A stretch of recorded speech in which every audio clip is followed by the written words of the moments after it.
Sahabat Jempol dimanapun Anda berada, jumpa kembali di channel Jempol Sambal Pedas. Salam sejahtera, Assalamualaikum warahmatullahi wabarakatuh. Desa Suco, Kecamatan Mumbulsari, merupakan sebuah desa yang terletak di sebelah selatan Kabupaten Jember. Kini, pemerintahan desanya mencoba mengembangkan pakan ternak alternatif silase yang merupakan pemanfaatan kreatif penyediaan pakan ternak dari olahan limbah pertanian. Berikut wawancara reporter Jempolindo Agung Suryono bersama Kepala Desa Suco, Kecamatan Mumbulsari, Taufik Hidayat. Saya Agung dari Jempolindo ingin sedikit menggali informasi tentang pemanfaatan limbah pertanian untuk pakan alternatif. Itu sepengetahuan jenengan itu apa sih Pak itu Pak? Kita awali dengan program desa sebenarnya. Jadi pemerintah Desa Suco mempunyai 3 program unggulan. Yang pertama adalah Suco Kreatif, yang kedua adalah Suco Inovatif, sedangkan yang ketiga adalah Suco Produktif. Nah, Suco Kreatif kita telah melaksanakan pameran produk pada tahun 2018 dengan mengangkat tema Suco Kreatif waktu itu. Jadi kita pamerkan berbagai produk yang ada di Suco. Sedangkan program ini adalah program 2 tahunan. Jadi pada tahun ketiga kita ganti program menjadi sebuah desa Suco yang inovatif. Nah, dalam program Suco Inovatif ini maka kita berupaya berbagai inovasi kita kembangkan sesuai dengan potensi desa yang akhirnya dapat mengangkat potensi tersebut dan bermanfaat untuk masyarakat Suco yang kita cintai. Nah, dengan berbagai potensi yang ada, salah satunya adalah kita di Desa Suco banyak lahan pertanian, banyak tumbuh jagung, baik jagung pertanian maupun jagung komersil. Gunung juga tumbuh jagung.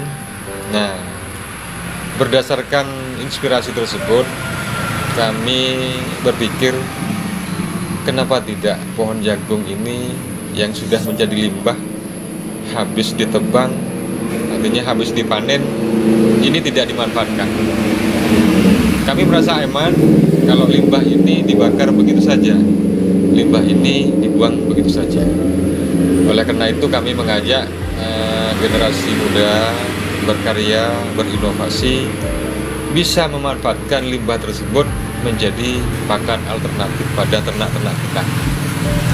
Dan alhamdulillah program tersebut sudah kami laksanakan. Cuma dengan berbagai informasi yang kurang, maka kami pada hari Senin kemarin kami mengumpulkan sejumlah peternak untuk diberikan pelatihan tentang bagaimana sih membuat pakan fermentasi yang memanfaatkan limbah pertanian yang sebenarnya sudah tidak dipakai menjadi sampah, kita manfaatkan, kita olah menjadi pakan yang akhirnya akan menghasilkan untuk ternak-ternak kita. Kami berharap dengan program ini kita harus bisa meninggalkan kebiasaan lama, kita rubah mindset kita, peternak tradisional kita dorong menjadi jadi komunitas peternak yang modern dan maju, yang lebih menghasilkan dan lebih mengangkat kehidupan ekonomi masyarakat. Terus siapa saja yang terlibat di dalamnya itu Bapak? Kemarin memang kita mengundang dari Dinas Peternakan Jember, masuk PPL Peternakan. Kami isi dengan berbagai kegiatan tersebut, kami isi dengan berbagai materi bagaimana mengolah limbah pertanian menjadi pakan alternatif beserta meningkatkan kesehatan ternak. Kami juga undang dari kaum pemuda, generasi muda dan komunitas ternak. Kami ingin memberikan sesuatu yang menarik, yang bisa lebih memberikan hasil kepada peternak kita. Oleh karena itu kami juga memberikan berbagai wawasan tentang bina usahanya, tentang bagaimana masyarakat yang dulunya tidak pernah menghitung, ngaritnya tidak dihitung, rumputnya tidak dihitung, diberikan ke ternak, kita rubah mindset tersebut. Jadi kita hitung semuanya supaya beternak atau bidang usaha apapun lebih jelas dan lebih terinci. Nah, harapan saya masyarakat sadar hal itu dan meninggalkan tradisi yang lama menjadi sebuah usaha yang kemarin menjadi sebuah sampingan untuk menabung. Kita upayakan, kita dorong, kita beri wawasan supaya menjadi peternak yang handal. Terus yang ikut serta pembinaan kemarin itu dari kelompok apa itu? Peternakan ya. Terus pemuda dan lain-lain itu jumlahnya berapa, Pak? Kemarin itu yang hadir pada kesempatan pelatihan tersebut jumlahnya 36 orang. Dari kepemudaan ada, dari kaum-kaum pencinta ternak ada. Dari berbagai dusun kami undang semua. Mantigu ada yang hadir, Kerajaan juga hadir, Kerasir juga hadir. Dengan harapan ilmu yang didapat atau wawasan yang didapat di pelatihan tersebut dapat ditularkan kepada masyarakat yang lain, seperti itu. Iya. Terus untuk sumber pendanaan ini dari mana, Pak? Dalam pelatihan tersebut kami memang menganggarkan dari dana desa. Jadi tahun ini kita ada 3 pelatihan. Yang pertama adalah pelatihan pemanfaatan limbah pertanian menjadi pakan ternak alternatif dengan fermentasi atau silase. Yang kedua, minggu depan kita akan mengadakan pelatihan IT untuk perangkat desa. Dan yang ketiga nanti pada minggu berikutnya kita akan membuat pelatihan batik. Dengan harapan dari berbagai pelatihan tersebut dapat meningkatkan sumber daya manusianya dan dapat mendukung kehidupan masyarakat dengan mengangkat potensi yang ada di desa kita. Iya.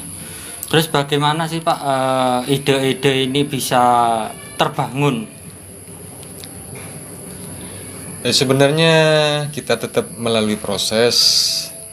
Adapun berbagai teori yang kita dapat, konsep yang kita punya, tetap kita harus melalui proses. Dalam proses tersebut kita yakin dengan perjalanan waktu kita akan menemukan berbagai pola-pola dan metode yang akhirnya akan merubah kembali, lebih menghasilkan kembali apa yang kita kerjakan. Pasti dengan sebuah proses, tidak mungkin kita besar karena kebetulan. Jadi kita melalui proses secara alami, baru kita dapat metodenya, baru kita dapat polanya, dan insya Allah dengan pola-pola yang tersebut, hasil pengalaman kita akan dapat meningkatkan hasil kita atau meningkatkan kehidupan masyarakat desa kami. Terus untuk kendala sendiri, Pak, yang ditemukan di lapangan sampai saat ini apa saja? Nah, memang dari berbagai program yang kita miliki, yang telah kita laksanakan, pasti ada hambatan maupun ada tantangan yang pasti akan dihadapi. Untuk fermentasi atau pengolahan limbah pertanian menjadi pakan alternatif, ini memang butuh biaya, butuh modal.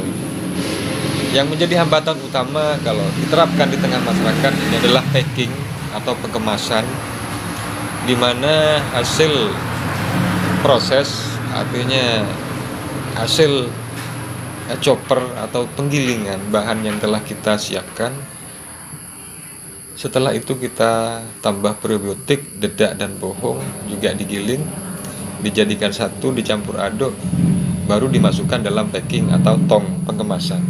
Dan itu pun harus kedap udara, tidak boleh ada udara bocor, karena dengan udara bocor atau tempat itu masuk udara dalam tempat tersebut, maka hasil fermentasi juga kurang maksimal.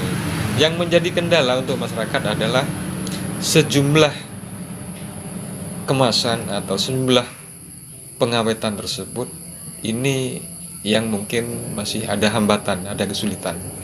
Karena pasti membutuhkan tong atau drum, baik plastik maupun seng, dan itu juga harganya mahal, apalagi yang pakai plastik itu juga harganya mahal. Mungkin itu masih yang belum terjangkau oleh masyarakat. Kita masih berupaya bagaimana packing ini sedemikian rupa lebih sederhana dan lebih efisien. Nah, itu hambatan yang pertama. Kalau untuk ternak sendiri saya kira bagus, luar biasa, karena kandungannya juga akan meningkatkan glukose dan kandungan nutrisi yang lain dalam proses fermentasi, dan ternaknya juga sangat suka. Ternak menjadi sehat, menjadi tidak mudah sakit karena kandungan air yang ada di dalam pakan tersebut, fermentasi itu sudah stabil karena diserap oleh dedak yang ada dalam bahan campuran tadi. Terus program ini sudah berjalan berapa bulan, Pak? Program ini di desa kita sudah berjalan 6 bulan. Kita melalui proses dan alhamdulillah kita menemukan berbagai konsep kembali, menemukan metode ternak perpadu yang lebih efisien dan lebih dapat dilaksanakan oleh masyarakat Suco. Demikian sahabat Jempol, sampai jumpa kembali di channel Jempol Sambal Pedas. Salam sejahtera, wassalamualaikum warahmatullahi wabarakatuh.